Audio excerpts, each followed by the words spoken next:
प्रार्थना की महक प्रार्थना के बाद भी।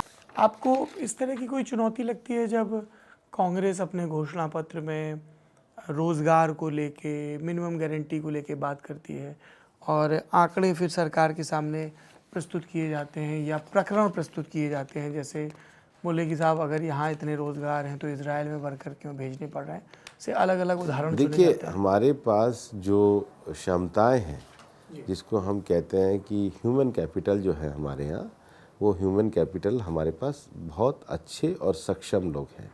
दुनिया में इस समय जो सबसे बड़ा चुनौती है, इवन आईएलओ में भी डिस्कशन में आता है, वो स्किल गैप का आता है। भारत के पास वो क्षमता है कि वो दुनिया के स्किल गैप को भर सकता है, और स्किल गैप के लिए हमारे पास अगर अच्छी क्षमताओं के लोग हैं तो निश्चित रूप से दुनिया भर में भी वो अपने भारत की जो श्रम की और जो प्रतिष्ठा है उसको आगे बढ़ाते हैं।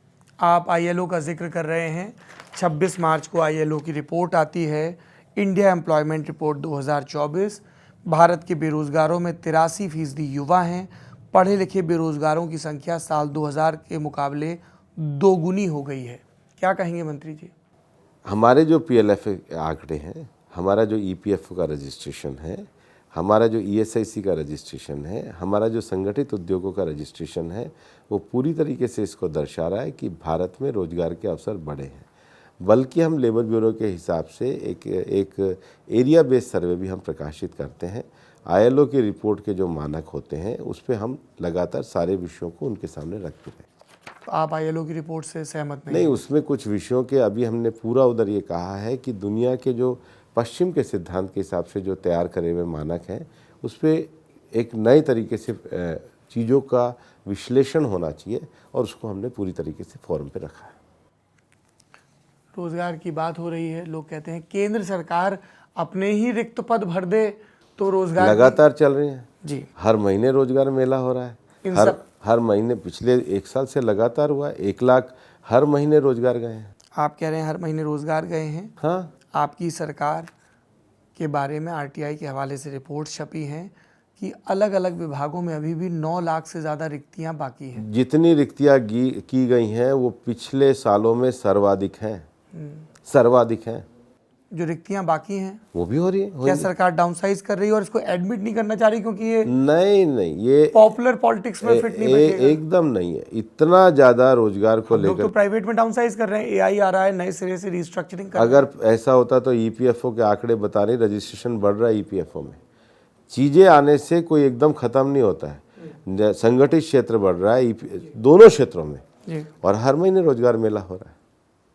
सीएमआई के आंकड़े हैं, सीएमआई के आंकड़े कभी फेवर में आते हैं, कभी अगेंस्ट आते हैं। वो औसत बेरोजगारी दर 7.6। वो एक प्राइवेट संस्थान है, और हमारे पीएलएफएस के आंकड़े जो है वो एक बड़ी पद्धति से तय किए हुए आंकड़े हैं।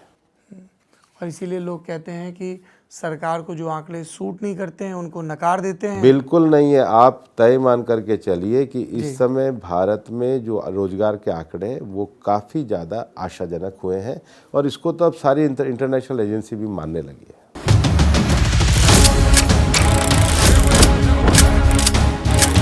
कंधों पर मेहनत का बस्ता, आंखों पर कौतूहल का लेंस, आपकी कहानियों के पहले गवाह और पर्दे के पीछे के नायक, गांव देश के मिजाज सुनने को तैयार हैं। क्या आप तैयार हैं? लल्लन टॉप चुनाव यात्रा 2024।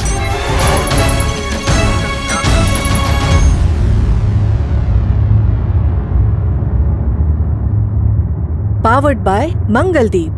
प्रार्थना की महक प्रार्थना के बाद भी। Candid dusting powder, ITC sunrise मसाले, स्वाद बिहार का।